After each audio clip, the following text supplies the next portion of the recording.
Well, what do you know? I actually finished watching this anime before Halloween, and I didn't think I would, considering this anime is creepy and shocking and depressing most of the time, but the writing was varied and surprising enough to keep me engaged up until the final episode, and when an anime that's 26 episodes long manages to hook me in all the way through, I know the anime has done a good job. So Hellgirl is about a girl called Enma who sends people to hell when requested to via the internet.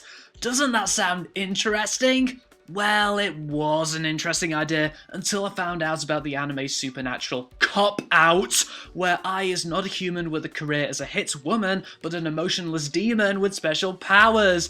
The first 2 episodes were disappointing as fuck.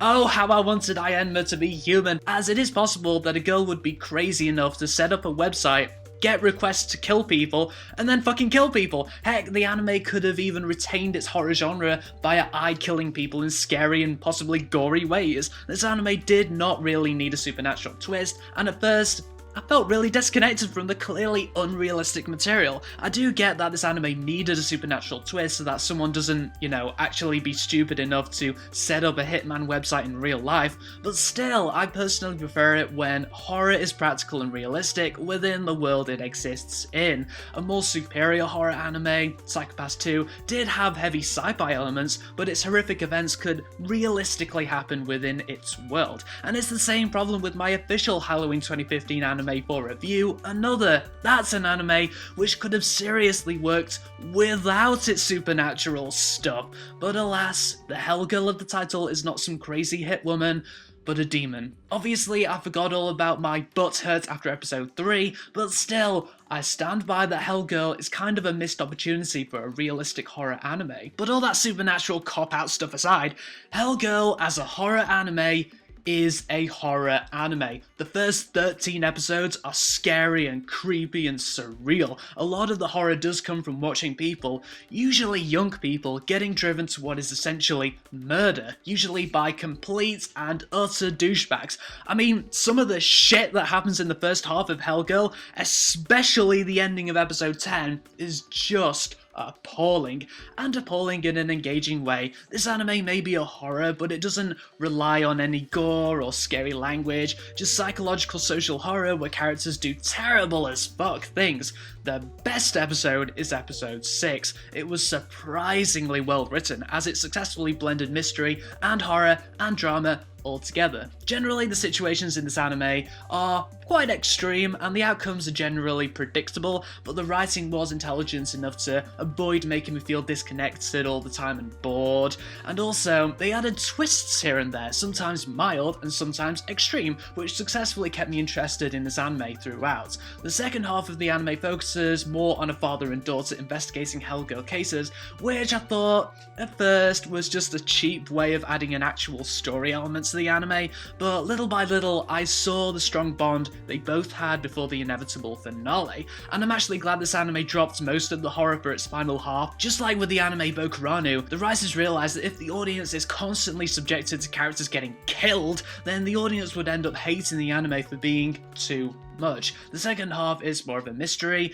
and that's fine considering I already got my fair share of scares from the first half. In terms of characters, we get main characters, human and demon, and a lot of minor characters. The minor characters were good considering they only had a very short amount of screen time to convince us of who they all are, and Enma, who is one of the most nightmarish anime characters I have ever seen, voiced by a very talented voice actor for the English dub, turned out to be interesting despite her being so emotionless most of the time. At first, all I did was say the same things over and over again and not really do anything, but over time she started showing more and more emotions and actions, and she turned out to be one demon you do not want to mess with. That said, Ai has assistant demons, and for the most part, those demons are useless! Yes, I do completely get that they are there to observe Ai's targets in order to build individual gates of hell for each of Ai's targets, but I think they did too much observation and they got too much screen time. They don't offer anything to the overall story of this anime, and they don't influence the outcomes of the episodes at all. They are just window dressing to help this anime appeal to different audiences. In the second half of the anime, the accompanying demons did start to add some much needed humour to the anime, and I feel that that was the best way to use them instead of having them stand around and talk about what the audience can already see. That all actually sounds like a nitpick now that I really think about it, but still, I feel like the assistant demons could have been a bit more useful. Finally, technically, this anime is strong. The music is great, there is not a single badly composed composition, not a single moment where music is used inappropriately, and the music captured the darkness of this anime superbly. I especially liked the use of guitars to capture the depressing moments. The animation is good too, and it really shines whenever it wants to scare the audience, and quite a lot of the imagery in the first half of Hellgirl was creepy to look at. And heck, when you see the characters get taken over by inner demons and it shows on their faces when it happens, mother of fuck!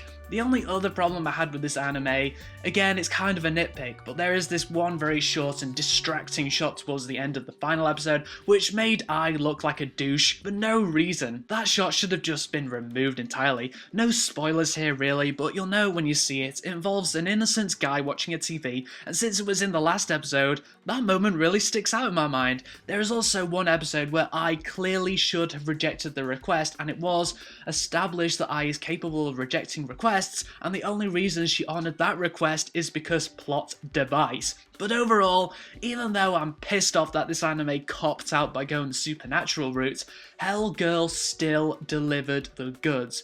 You want a Halloween anime? This is a Halloween anime. 4 stars out of 5.